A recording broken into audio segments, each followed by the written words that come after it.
So joining me on today's episode, I've got Ben Jones, who's coming to us from the west coast of Australia in Perth. Good to see you, Ben. How are you? Yeah, very, very good. Yeah, great to be here. Thank you, Jim. Super excited to be here and share some cool stories. And thank you, everyone, for your time. And hopefully we can deliver some value on the podcast today. You're the CEO of a business called Titan Marketer, specialize heavily on YouTube ads. So tell us a little bit about your business. Yeah, look, we obviously specialize in YouTube advertising. We're a done-for-you agency. So we do that. We did used to do a whole bunch of consulting and training and things, but we just had a look at the clients who were getting results, and they were the ones that we actually worked on. So we used to run events, and I've done speaking from stages, and I'm actually heading to Social Media Marketing World to speak there this weekend. So all of that kind of stuff. So I think I'd be pretty globally recognized on YouTube advertising. We do run ads on the other platforms. However, we find that if we take a client who's, say, spending 30, 50K on ads or more, after about 3 or 4 months, I'll end up with about 80% of their budget in YouTube ads instead of Facebook ads. So we work with a lot of that. And I think YouTube ads is just really well primed at the moment. But what we do basically is we kind of work with service-based businesses, lead gen predominantly, anyone that's got a lifetime value of a client like 5K and up works really, really well for YouTube advertising. So that's kind of who we work with. We've generated millions of dollars in sales across just about every industry you could think of, from go-karting to coaches and consultants to service-based businesses like roofers and builders, and all the way through to high-ticket coaching and people running massive events. So it really doesn't matter who you are. If you're running some sort of marketing or paid advertising for lead generation and you're not selling a $20 product, YouTube ads are going to be your friend. So I mean, this is kind of like right up my wheelhouse. It's obviously you're talking my language. The thing I found with YouTube ads, I mean, I've been doing YouTube ads since they sort of first had the opportunity to kind of do it. And what I found was that a lot of advertisers would try it, get absolutely slaughtered, and then just go, oh, I can't do that anymore. It's not working. Same with Google Display Network. They would always try GDN, get crucified, and then go, oh, it just doesn't work. Right. And I think the reality of it is it clearly does work. And I think we're both testimony to the fact that that's the case. But I think what's happened more recently is Google have introduced Performance Max, right, as a way of helping those people that maybe struggled with YouTube ads and display network to kind of do better with it by just going, let us take control of everything. Right. And I just wondered what your thoughts were on sort of PMax as far as I've banned it in my agency completely. One condition, and the reason for that is, yes, you will get cheap leads. If you want cheap leads, run Performance Max campaigns. But the quality of the leads are rubbish, right? So like I don't know, in my experience, your experience are different, but you agree. Okay, cool. So we're on the same page. And like, if you want to actually, like, we work with a lot of people who have sales teams, for example, and half the battle with paid advertising is crap leads. So then the worst thing is you pay for a bad lead, and then a salesperson has wasted their time ringing the bad lead, right?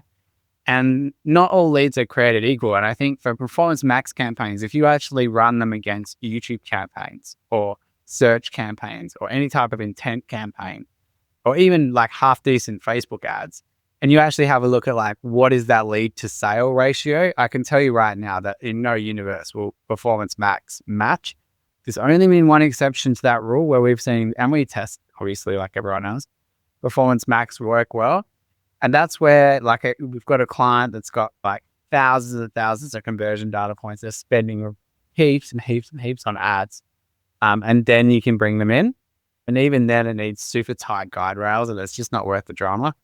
However, I have seen if that work for a software as a service company offer, again, they'd spent millions of dollars in ads, and we just come in and they were already running it. And we were like, and then we ended up with most of their budget in YouTube after a little while anyway, because after working with their sales teams, even though they were like, let's say $10 leads, the $30 leads we're getting on YouTube, cost per sale were just way better. Like by the time you add up all the crap leads, and it while it looked good on the front end, it looked horrible on the back end. So, yeah, and that was the best case I've ever seen. The rest of it has just been rubbish every time. And if we have a media buyer in our team who even mentions the word, they have to have a very good argument. They haven't had one that's changed my mind in the last 6 months. So Yeah, it's funny. I do a lot of judging for search awards and things like that. And what really kind of amazes me is how many people submit an entry to win an award, and it's like, we ran a performance max campaign. I'm like, and you've done nothing, right? Because ultimately Google are in complete control then of everything about it, right? I mean, I know that they're slowly unlocking elements of data that most advertisers say they're desperate to have, right? Google have always used this, it's because of privacy, we can't give you that information. I go, well, that's complete crap, right? I don't accept that for 1 second. They just don't want to give it to you, right? Because if they give it to you, then you'll see the things that they're doing that perhaps you would not want them to do, right? And you'd be saying, right, I don't want to have that, right? I think that was always the thing I found when I was set up a YouTube ads campaign, or to see somebody, if I did an audit, they would be running YouTube ads. When you actually look at the placements, right, you can almost see, like, I've always maintained, nobody that gets a lead or a click from a .cc or like some weird random TLD will never ever get a lead from that domain, right? So for me, again, I used to sort of spend all my time building kind of exclusion lists. It seemed a bit like sort of whack-a-mole, right? You kind of just keep hitting the ones that don't work until you eventually land on the ones that do. But as you say, like the challenge with leads is, like, yes, it's a ones and zeros thing to Google, right? This either a lead was generated, and if it is, right, in the absence of any feedback to the contrary to say that actually progressed to a decent value sale, right? The kind of Google will just continue to try and find the same sort of thing, right? And if it's a poor quality lead without that feedback loop, then they're going to send you more poor quality leads, right? And ultimately they'll optimize towards that. And then you end up with the scale, right? People go, wow, I've got 1,000 leads, and they go, how great are we? Pat themselves on the back. But that's not the reality of it. The reality of it is that there might only be 10 or 15 leads out of that 1,000 that are actually of any value whatsoever. Well, the other problem to it is, as an agency, it's a disservice to your clients, right? So I think this is where a lot of new or beginner agencies who start running Performance Max go, look, how clever are we? We're getting you heaps of good leads. And then 2 or 3 months after that, if you're working with a sales team or someone who's actually dealing with the leads, they're literally going to be like, these leads are crap. I can't deal with them. We're paying you to give us stuff that doesn't work. And that'll be the end of it. Like, if you're a churn and burn agency and you only want to keep your clients for 2 or 3 months and then repeat the whole process again, which horrible model, by the way. But there's heaps of people who love to do that in that agency space. And it's a great tool for that. But if you want to keep your clients like for a long time, it's a horrible setup. So yeah. And I think more of those algorithm based ad platforms are going to come. I mean, look at Facebook and over their lead gen stuff. If you don't put pre-qualifiers before the form, you're going to have the same sort of problem. And even if you look at what they're doing with YouTube at the moment, and they're forcing everyone into the demand gen in a couple of months, for all your video action campaigns, it's kind of a similar vibe, but I feel that one's got a bit more meat behind it. But yeah, I think going forward, that the whole goal of these platforms are to remove agencies and just try and make the algorithm run all the ads for people. But I think they're not clever enough to do it yet, basically. So yeah, I think Google have been trying to get rid of agencies for forever, right? And as you say, the good agencies, the ones that kind of actually add value to their clients, like they're incredibly valuable to them. But I think that there are definitely a lot of fly-by-night agencies that sort of set up, rip clients off, and then they lose the client. And then I think that the thing I've always found is sometimes when I talk to somebody who's a prospective new client, right, I always kind of ask the question of who's doing it before. And if they say, well, we've had 3 agencies doing it before, you're on a hiding to nothing, right? Because you absolutely know they're going to hold your feet to the fire for all of the bad work that the people that came before you have done, right? And sometimes, I mean, I always remember I'd sort of take over a new account, you start doing it, and they go, well, the previous agencies didn't do that. And I'm like, well, you fired them, right? You got rid of them as an agency. So why would I do the same thing that they've been doing, right? And I think sometimes that's when you have that sort of challenge. So what I guess it'd be remiss of me to not have a YouTube expert like yourself on the show and not talk about what do you see as being the secret sauce for success with YouTube advertising? look, I think there's probably 2 parts to it. One of it's definitely targeting. There's a whole bunch of like cool targeting you can do with YouTube. But I think the other part of it is the creative and the ads that you run, which again, you got a lot of freedom with YouTube advertising. It's video based ads. So you can do a lot of cool stuff with it. But I think that I'll just come back to the first one. I think the targeting is a big one. Like we just went back through the agency. I'm just ready to do a presentation on like, what are the top targeting methods in YouTube advertising? Now, when I mean top, I mean, after spending millions of dollars on ad spend, we actually went through all our accounts and had a look at like which ones are the most profitable by return on ad spend across multiple industries. So not just like one industry. And it pretty much broke down the following. Like the best targeting is going to be the warm audience targeting. I don't care what platform you run, YouTube, Facebook, whatever it is. So anyone who knows, likes and trusts you on your email list, anyone who's a customer, if you've got your CRM hooked up to your ad platform, making sure that that's automatic. And then the next thing after that everyone misses with Google and YouTube ads, like if every single client we get doesn't do this, and it's just ridiculous. And that is to actually, if you got a YouTube channel, for example, so first up, connect your YouTube channel to your Google Ads account. But anyone who's a subscriber or watches your videos or likes or comments or visits your YouTube page, those people are like the highest return on ad spend that you're going to run YouTube ads to. It's absolutely, particularly subscribers. It's absolutely ridiculous. We've had clients come with thousands and thousands of subscribers that I've never shown ads to, which just boggles my brain, right? So yeah, look, that's the big one. There, your warm audiences, start there. And then when it gets into the cold audiences, if you had have asked me this time last year, the answer was different.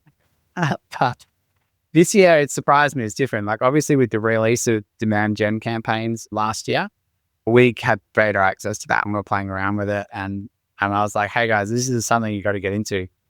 And what you can do with the demand gen ads is run lookalike audiences. Now, my opinion of demand gen ads is basically it's Facebook ads for YouTube is what I've coined it as, because I've just tried to make it. But like, I almost think that that's what they set it up for, right? They thought we're missing out on all this, because a lot of people say, I start on Facebook and warm the audience up there, and then I close them on Google or YouTube. And people go, Google must have sat there and gone, we're missing out on all this mileage. We've got to keep getting on our platform completely, right? So yeah, 100%. And looking at it, like if you look at how much ad spend spent in Facebook ads, I think it's over 150 billion. I know it's going to throw a presentation on it. And then in Google, the whole of Google ads is only like 30 billion.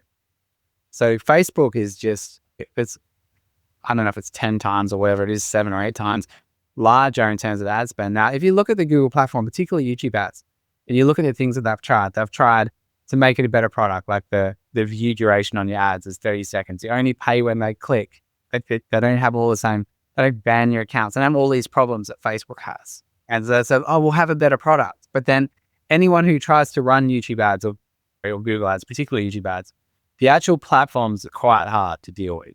And then they've got a new interface. And if you make that transition, it's quite hard to do. And I think that's a problem. So I think this time around, Google sat down and gone, well, if we just make it the same as Facebook ads, why don't we resurrect the dead similar audiences we killed back in 23? We'll call them lookalike audience because everyone understands what that is.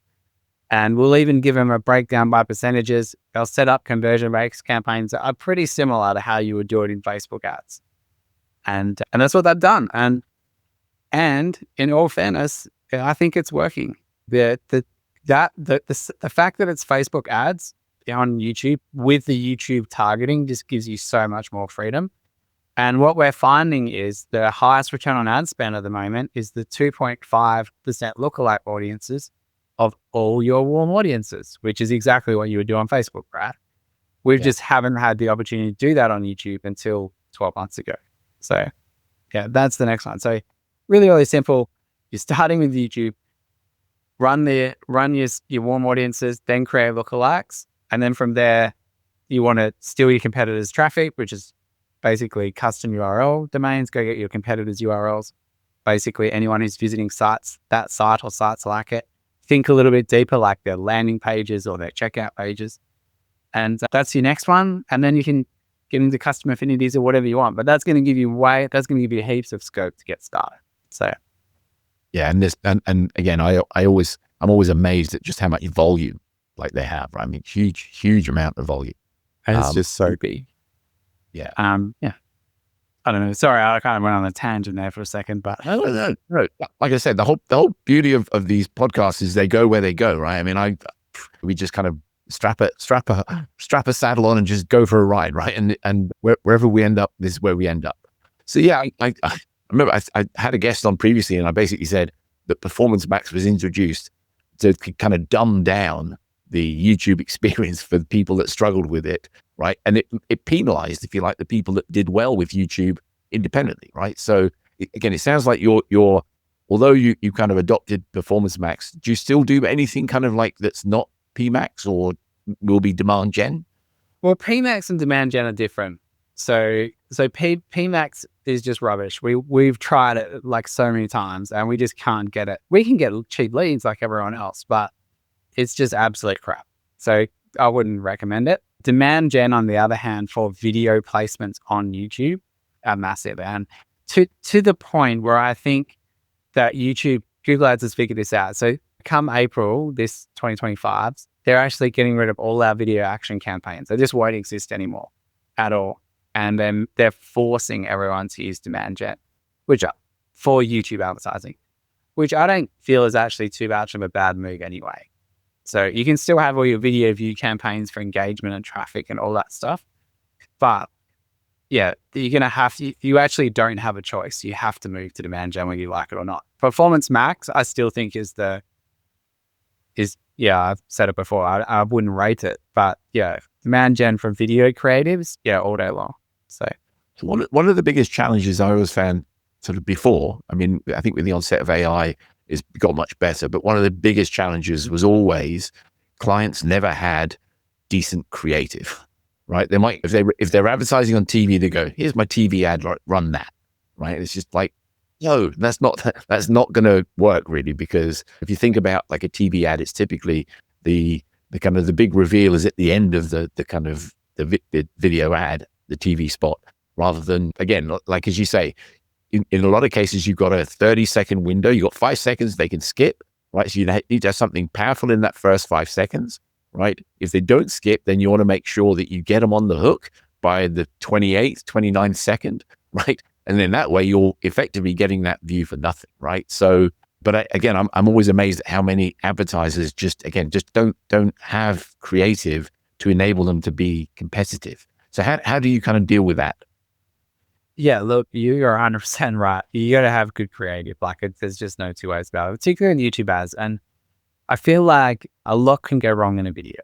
You can have bad audio, bad lighting, bad all sorts of things. And at the end of the day, the most profitable YouTube ads that we've seen run are all face to camera, right? So people have to sit down face to camera. And that's a huge problem for a lot of business owners who just do not want to create video of themselves in it, right? And then they have to follow a script, but most of them aren't very natural on camera. So then you end up with, like you say, rubbish creative. And I think the way we get around it is obviously we write scripts. So we'd sit down, have a script meeting, they'd write it, and then we kind of give them a bit of a brief on how to do it. And if they've got a face for radio or a personality for images, what we kind of say to them is like, look, who in your team, if you put a camera in front of them, would present well? And they usually have someone, and sometimes it's the secretary or the accounts lady, or it's some random person that's not even the leader of the company. And then I would say to them, look, sit down with that person in your company. You're there to help them film it. And I would say my phone's not here, but I'd say 90% of all the ads we shoot are just shot on your phone.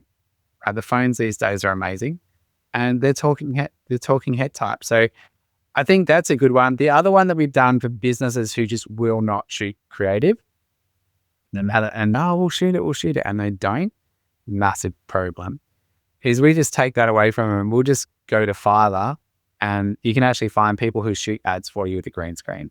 And I've tested this myself, even with ads that we ran to America last year. It was me in the ad, and I'm actually okay in a video ad, versus a really attractive lady doing exactly the same ad, and her ads converted better than mine. So So, I mean, at the end of the day, like, I think if you don't want to be in the ad themselves, or you'd like to get an attractive lady on Fiverr to do it for you, it's going to cost you maybe $100 or $200 to give them a couple of ads. They can shoot the green screen and then it's just post edit, and you just send it off to your video team. Or if you're good with a video creative, or you create YouTube videos or whatever, hopefully you figure out how to edit videos. But that's doesn't have to be hard. You just need to have a really good script structured in the right way. And if you don't want to do it, find someone on the team. You could probably hire a local actor to do it for you if you really want it. Again, it would probably only cost you $100 and you'd be able to shoot 10 ads in the morning or something. So as long as you've got a script, you're good. So yeah, that's how we get around it.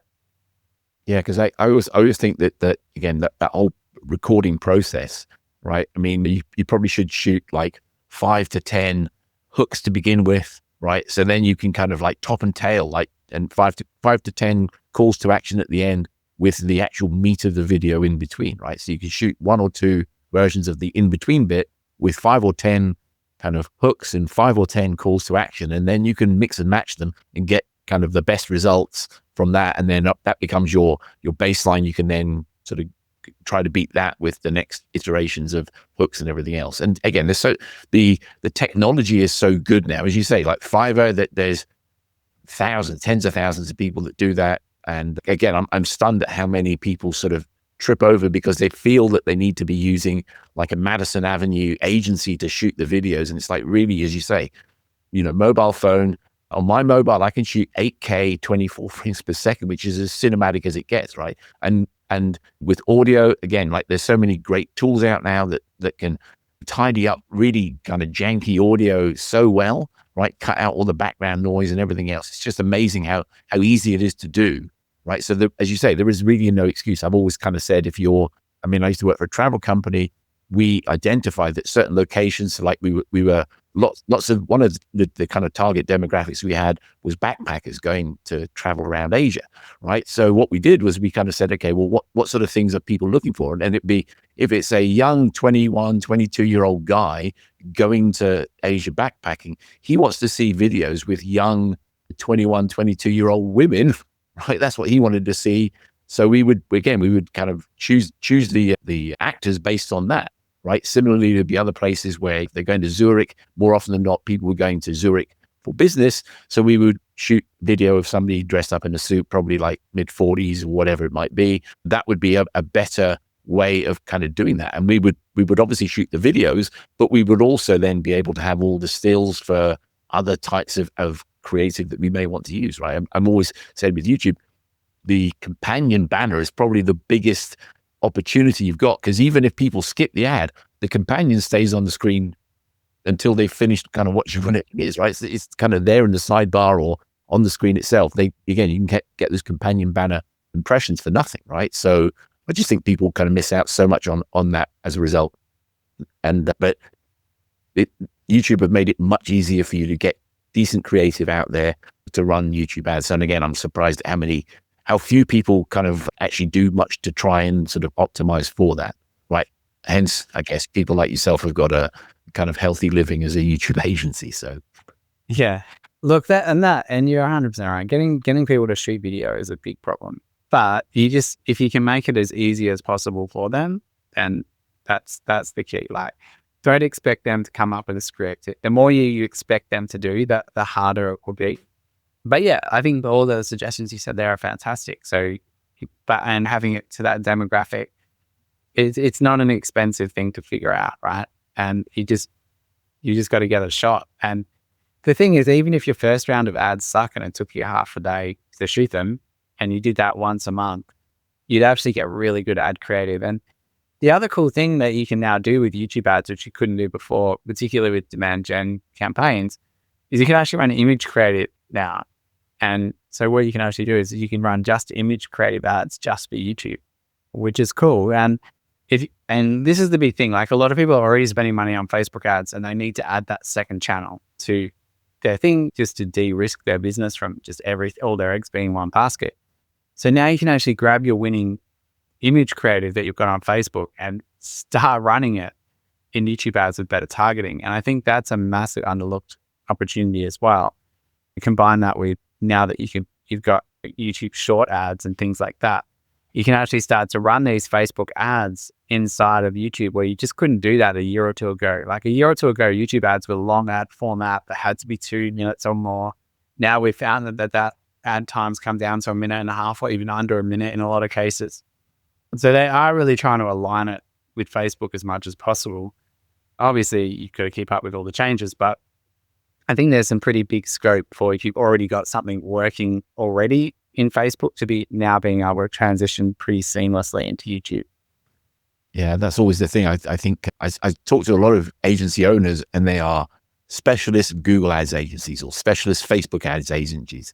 And, you're right. I think a lot of people will get value from the stuff that they've done well with on Google. They could take some of that across to Facebook and do well with it there, and vice versa, right? Similarly, and equally, we've seen I think probably because of the pandemic, the audiences on places like TikTok and Snapchat and Pinterest have changed dramatically, right? I mean, the days of you could only go to this platform to get this type of audience. B2B is only LinkedIn. That's the only place that people that do B2B go.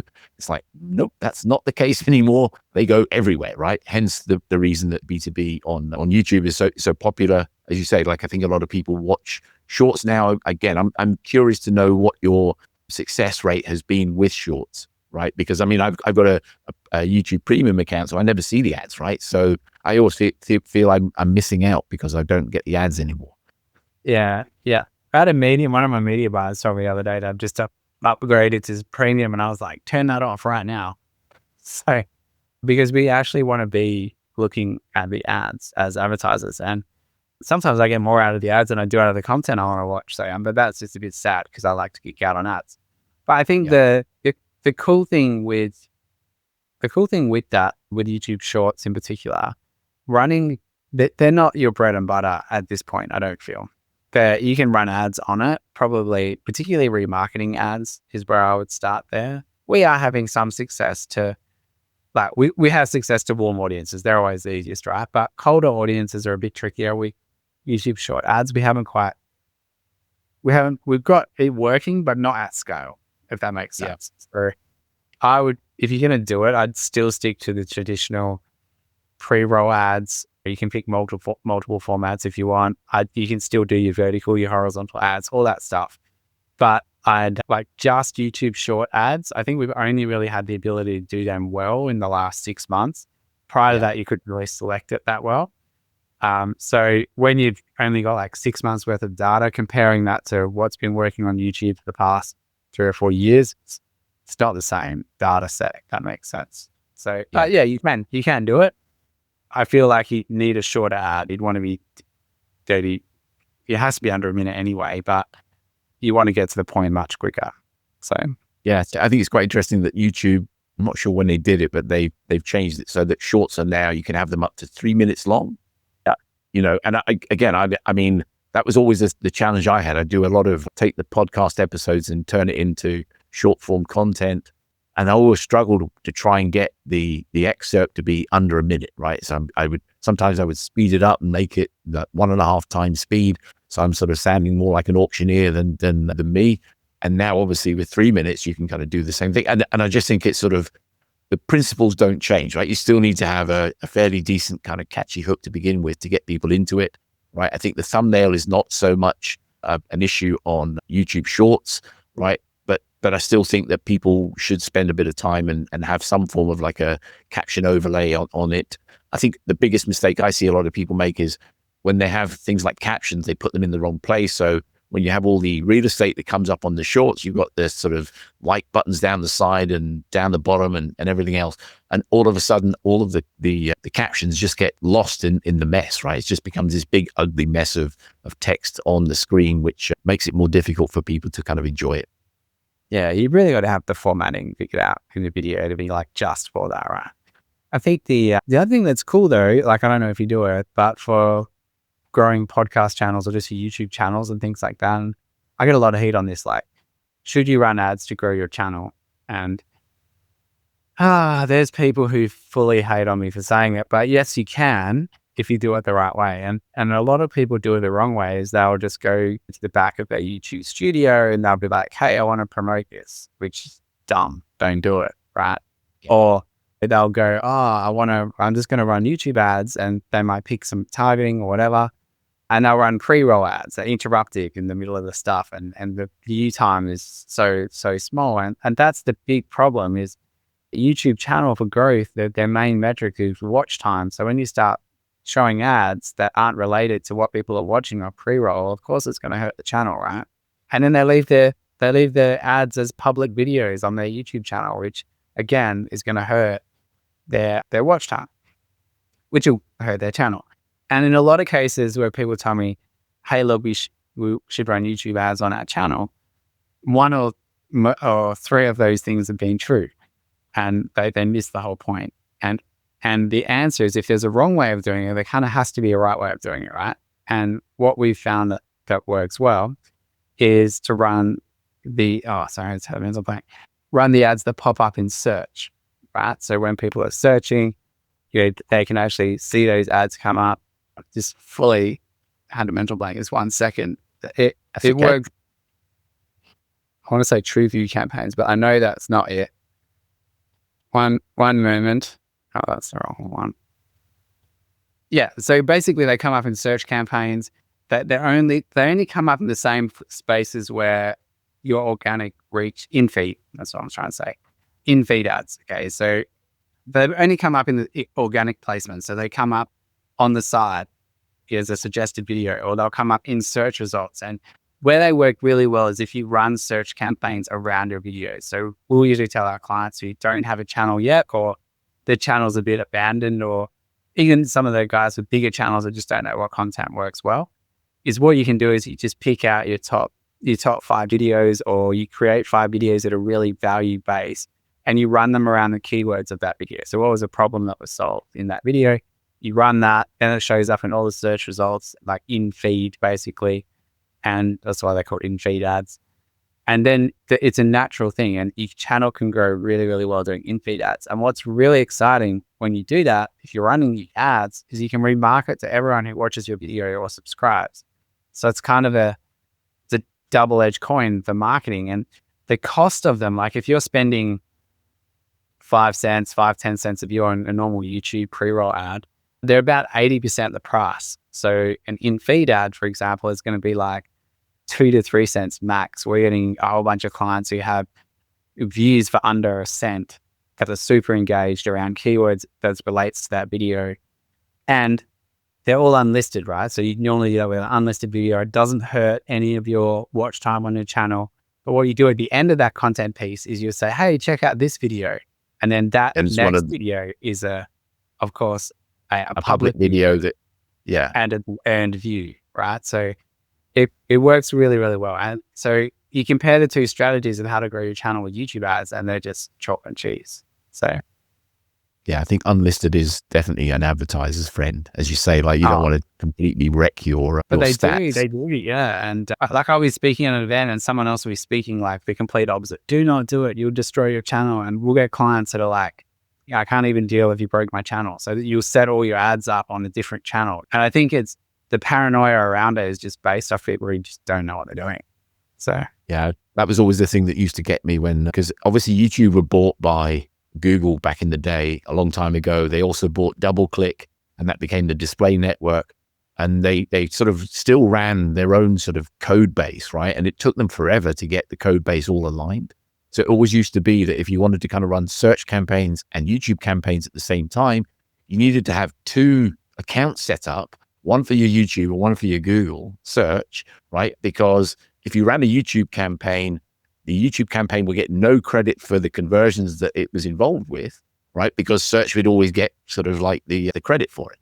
So you'd end up like with this double reporting. It would report the conversion twice just to make sure that YouTube got credit for it, right? But I know that they've sort of fixed that a few years back, and but again, there's still people that will say that's what you need to do. You need to have 2 accounts or 5 accounts or whatever it might be. And I'm like, well, you don't. You really don't need to kind of go down that route. Keep it as simple as you can, because as you say, the ability of being able to create an audience of people that subscribe, people that comment, people that get involved, people that watch a percentage of a video. So if you've got let's say you've got a 58-second video on YouTube that's an ad, you can create an audience of people that have seen 50% of that. So you know that they've seen 29 seconds of the video, they're not likely to have watched 29 seconds if they weren't interested, right? I think a lot of people go, certainly I see it on Facebook.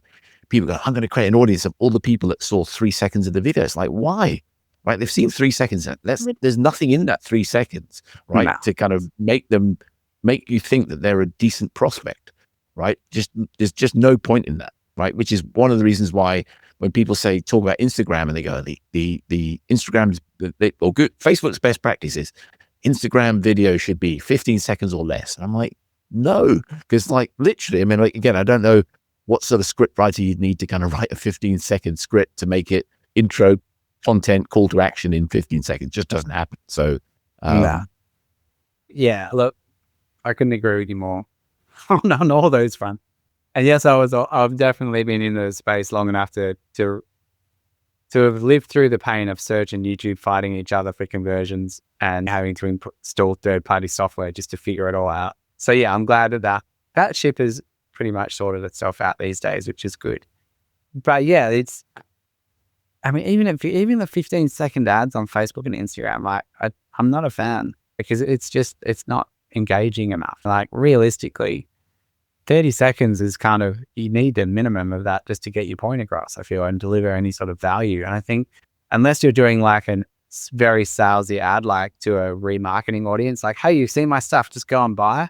You can do that in 15 seconds, but you're not going to give anyone any. And I think that's another thing when YouTube ads that people miss is people go to YouTube ads to be educated or entertained in some way. Educated, if you're going to create ads. But I think that the important part is your ad actually has to help or serve or give overwhelming credibility on the thing, right? And if your ad doesn't do that, if you just come at YouTube with a very 15-second salesy Insta ad, it just doesn't align with what's happening on the platform and why people are there.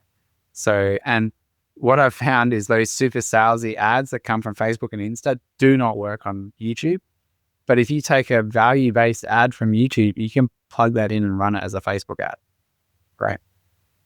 Yeah. So I always kind of try and talk to my guests and talk about the future, right? Because I think we're in the sort of this year and probably most of last year was all about AI. What do you see the kind of future for YouTube and YouTube ads in particular? In terms of like running the campaigns or in terms of the creative? Yeah, just like are you worried about the impact of AI on like your ability to continue to run an agency successfully? Oh, not at all. I think it's actually amazing. So I'm on the pro AI camp, and I know that there's two sides of that camp. But I think at the end of the day, it's AI is coming whether we like it or not. So sitting here and whinging about it is not going to help anyone.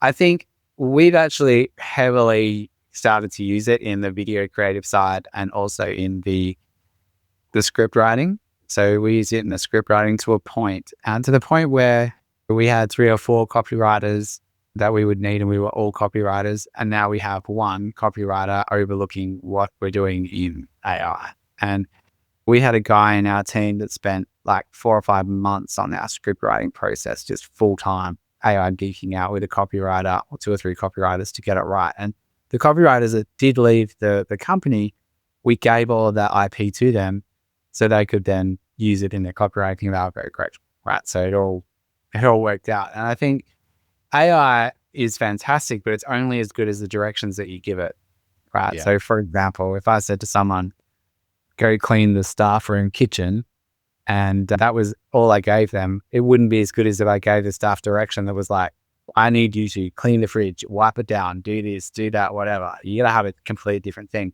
And AI is the same thing. If you go to AI and say, write me a YouTube ad script, it's going to suck ball. Like it's just going to be crap ads. And you're going to know that it came from AI, right? And like our prompt page was copy and paste prompts is 30 pages long of, I don't know how many prompts there are, but there must be at least 15 or 20 prompts to just even get you to a half decent ad. And then you've got to refine it. Do you know what I mean? So I think it is quicker than a copywriter, but you have to give it all the right data. So I think that's exciting. And I think like what's happening with like the deepfake stuff is pretty cool. But I think the video side of the ads creative is just not there. Like people creating like hey gen videos of themselves and trying to use ads, their lips don't move the right way. Like I think we can still, at this point, we can still tell it's not real, but that line is getting blurred. I think we'll get to a point where you can't tell that it's real, and then it'll be great for agencies, because then creating video creative to run ads will be amazing. And it will just come down to who's the better marketing with the messaging and the targeting and the script writing. I actually think it'll be great. And companies don't want to shoot ads. Like one of the big problems we had before is we talked about like, how do we get companies to shoot ads? And if we can get AI to create really good video creative, like talking head ads, we're not there yet, I don't feel, but we will be very soon. And I think it's just going to open a massive possibility. And if you're not caught up in it, you're just going to get smashed by everyone who is. So, yeah. I mean, I think there's so many tools out there that will enable you to do so much. I mean, you don't need to go and invest money in a expensive teleprompter. Most of the apps now have a teleprompter kind of built in, right? So literally you can put your phone down on a tripod and actually have a teleprompter on screen. So if you lack the confidence to kind of know what to say, right? One, you can do as many takes as you like. And two, like I said, these teleprompters are so good now at helping you to kind of get there. I've always been amazed that people don't utilize the resource pool that they have. So if they've been in business for a long time, they probably have 5 really amazing LinkedIn posts that they put over the years that just knocked it out the park for them, right? And what they should be doing is to say, take those 5, say, I'm going to give you some examples of content that we've written that worked really well. Can you analyze why you thought it worked really well, and give me some more examples on these particular topics? And it would be so easy for then people to have 5, 10, 15, 20 video ideas so quickly, right? Because everyone thinks they're coming up with something brand new, and there's really nothing brand new, right? I mean, if you look at most of the videos that are really successful online, right, they all plagiarize and take some other person's idea and just do it in their niche, right? I mean, I use a tool called vidIQ, right? And they have a button where you can just click remix, and it will basically create a successful copy of a successful video. Let's say I had a Mr. Beast video. I thought, wow, that's really cool. I can press remix and it will basically rewrite the whole thing, right? But in my vertical, right? So I don't need to kind of come up with the idea, because the idea has already been proved to be successful, right? It's amazing how many people just don't think they have to kind of sort of reinvent the wheel right from the beginning. And there's so many shortcuts that people can take before they need to kind of get to that point. That it is really cool. And I think like AI is obviously going to be changing the face of everything that we do, particularly, who knows? Like maybe we'll get to a point where, that you need an AI to come in and run your ads for you and, work that part of it out. And that could definitely happen. And I think when AI first came out, everyone in the marketing space was, oh, well, it's sort of game over. And everyone in the copywriting space and the creative side was like, oh, they'll never take our jobs. And I think it's actually gone the other way. Like a lot of that side of it is easy to do with AI, but the strategic thinking and planning and mapping and dealing with the client. And I think another thing is clients want to talk to a human.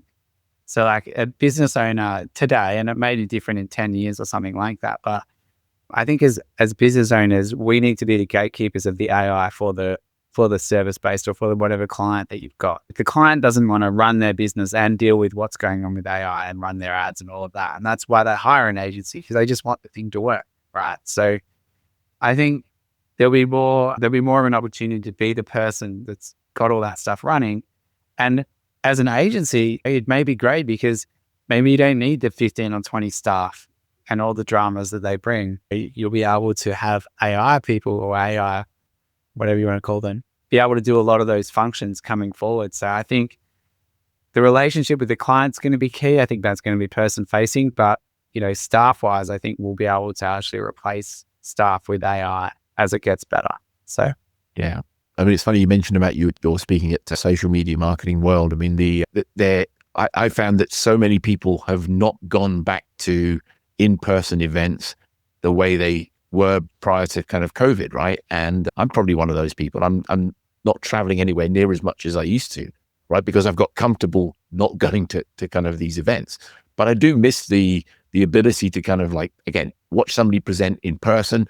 Yes, you can watch the YouTube videos and everything else, but I just don't think you get the same thing, right? There's something about grabbing a drink, sitting down at the bar, having a kind of shooting the breeze, right? Meeting people that you've admired on YouTube videos, but you've never actually sort of met them in person, to kind of do that. But I think, yes, I definitely think that the ability to kind of cut down on the number of people using AI, agentic AI, to kind of give you the ability to fill in some of that repetitive work that can be done by machines, right? But you still need to kind of give the machines the right instructions to begin with, right? Because if you don't, then you'll end up with like probably 10 times as bad output, right? Because the input's just so poor to begin with. Yeah, I agree. And I think in-person events is interesting. Like prior to COVID, we used to do a lot of events. We would do a lot of speaking events and that sort of thing. Obviously, during COVID, Australia, particularly where I live, like you just couldn't. There was just no way you could even think about doing anything like that because of the government control that we had here.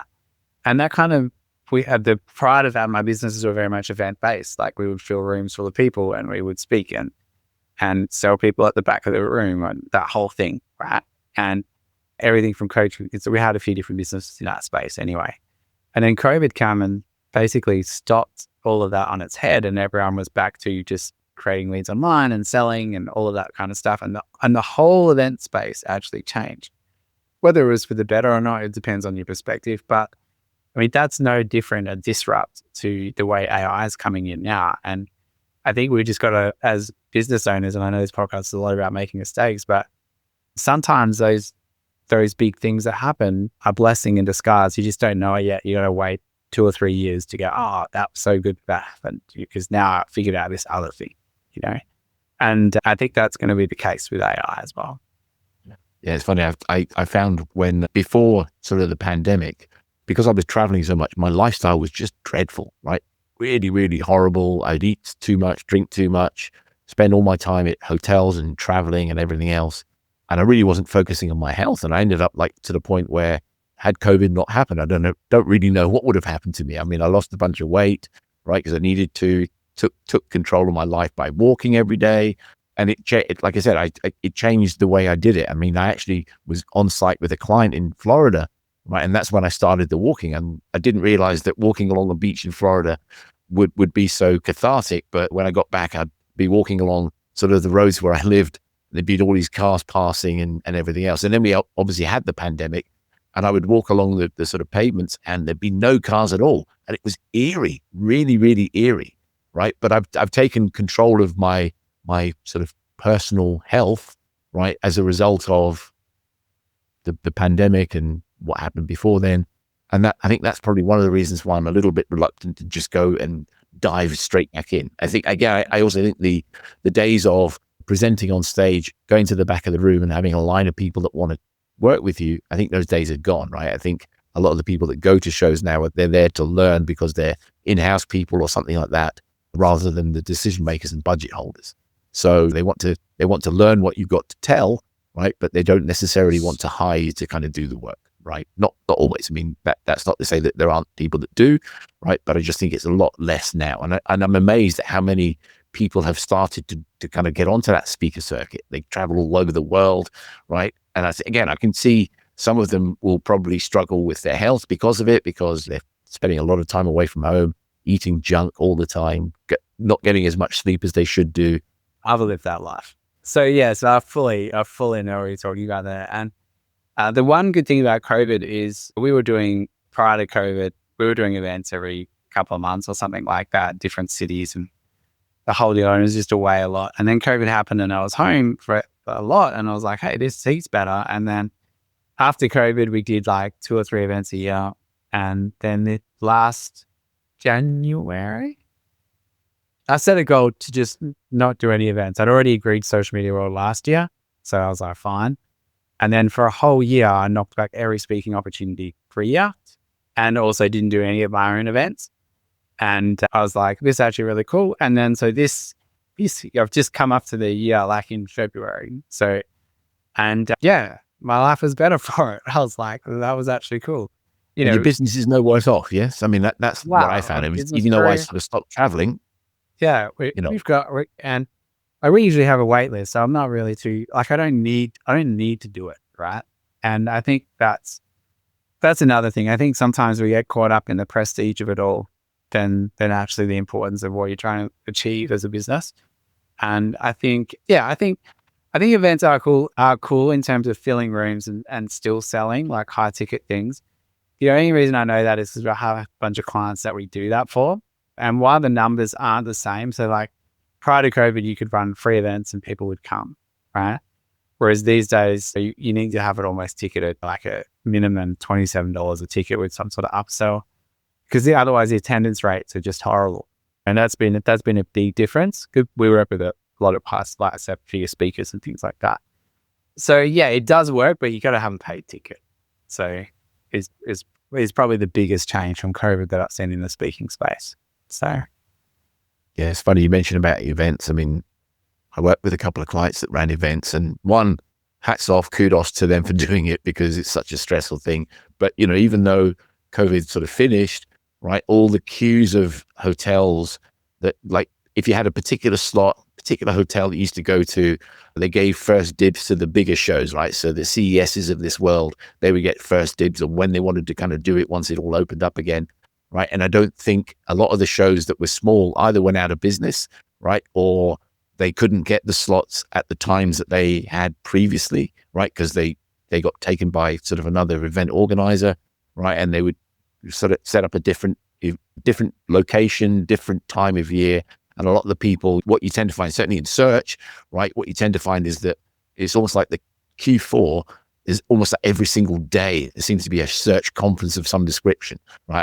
I was in Vegas and people were saying, right, I'm going from here to Portland and then here to here. And I'm thinking, again, how can you kind of do that? Why would you put yourself through the pain of having 5 presentations to do in 5 different places, right? Just to me, I it think, seemed crazy to do that. yeah, I think it's a lifestyle thing. Like some people really like it, and speaking from stage is cool. Like obviously there's the where everyone's, oh wow, that was cool, and you're the speaker. And I think, I don't know, I feel a lot of people feed off that a little. It's like the I'm famous sort of vibe a bit. So yeah, but just, yeah, I'm over that. So, but yeah, so I think some people enjoy that side of it. But yeah, I think at the end of the day, you need to come back to like, what's the business goal here? Like we want to grow by X% this quarter. What needs to happen? Is me speaking going to get us closer or further away from that? And look, if that's where all your leads and your whole business is built around that, it may be that is your thing, right? But there definitely are other ways to do it. So Yeah, I found, I was saying to somebody that I used to do a lot of speaking and then I just withdrew myself from the speaking circuit, right? And people said, why don't you speak anymore? And I'd say, I'm too old, I'm too white, and I'm too male, right? Because what you found was a lot of event organizers, they wanted to have that diversity, equality, inclusion. They wanted to make sure they had a certain kind of number of people that were women, certain number of people of color. And it just became like panels. I remember talking to a friend of mine who's an Australian lady, really successful business owner. And she had been invited to speak at a conference. And she said, I've been to look at the speaker sessions and it's virtually all old white men, right? And I said, so you saying I'm not going to go and speak at that's probably why it's all old white men, right? You kind of should absolutely get in there and say, look, not only can I come and talk at your show, I can bring 2 other women, 3 other women that might kind of come along. Because as you say, a lot of people, they want to put it on their resume that they're a public speaker, right? And again, I know if I was paying, I don't know how much a ticket to social media marketing world is, but let's call it $1,500, right? If I was paying $1,500 for a ticket to a show, I wouldn't want to go and listen to people if 50% of them had never spoken before at a conference, or 50% of them were there because of the color of their skin or the gender that they were, right? I'd want them to be subject matter experts, right? And sometimes I've watched people present and I'm like, that wasn't a good presentation, right? It's very salesy. And again, if you want to sell me, great. Do good stuff on stage and then I'll come and talk to you afterwards, right? Because I'll know that you actually know your stuff, right? Don't just pitch from the stage, because that's not what I paid the $1,500 for the ticket for. yeah, 100%. And it definitely exists. I think there's still a place for it. I mean, I don't really get involved in the politics of it all, but it definitely exists. I think at the end of the day, if you're good at what you do, great. And again, I've been to a few events where I've been like, I didn't really learn anything in that last hour of listening to that person. But I think more than the speakers themselves, I think the thing that events are cool for is networking. And you get to actually chat with some cool people. You get to meet, especially on the speaker circuit thing, you get to meet some cool people in amongst it. And I think it's like anything, you're always going to have your 80-20 of there's 20% of awesome people in any group.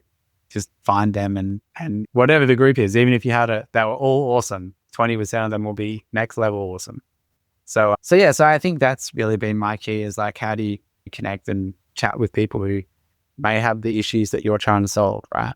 Yeah, and I found quite often, as you say, there would be people that you would kind of be drawn to, and most of the biggest deals I've ever done took place at like 1 or 2 in the morning in a bar when we're drinking cocktails or whatever it might be, right? And there was no pitches, proposals, customers, testimonials, reviews, none of that mattered, right? I think ultimately people want to work with people that they know, like, and trust, right? And I think sometimes seeing people in that sort of social environment in the bar at a conference is probably the best way of doing that, right? So I know a lot of people go to conferences, they go watch the speakers, and then they go back to their room and they order room service and they get food delivered to the room and they don't come out until the next day. And I think you're missing completely what the big opportunity is in this conference for being there. Yeah, I agree. So Ben, it's been fantastic to have you on. I'm sure we could sit and jam for another hour or 2 hours, right? But I'm not Joe Rogan. I will probably need to go for a pee at some point in time soon. So it's been fantastic to have you on as a guest. All of your contact details will be available in the show notes after we put the episode up. It only remains me to say thanks again for being such a fantastic guest. Oh, look, man, thank you so much for having me. I super appreciate it. And if anyone's listening, thank you so much as well for your time and effort. And yeah, it's been heaps of fun. And yeah, feel free to send the links wherever you need to. We will obviously link back to it as well, so we can just tell us where the social handles are. Most of the ones, the reasons I do these interviews is basically because I'm crap at creating content. I'm really good at running ads.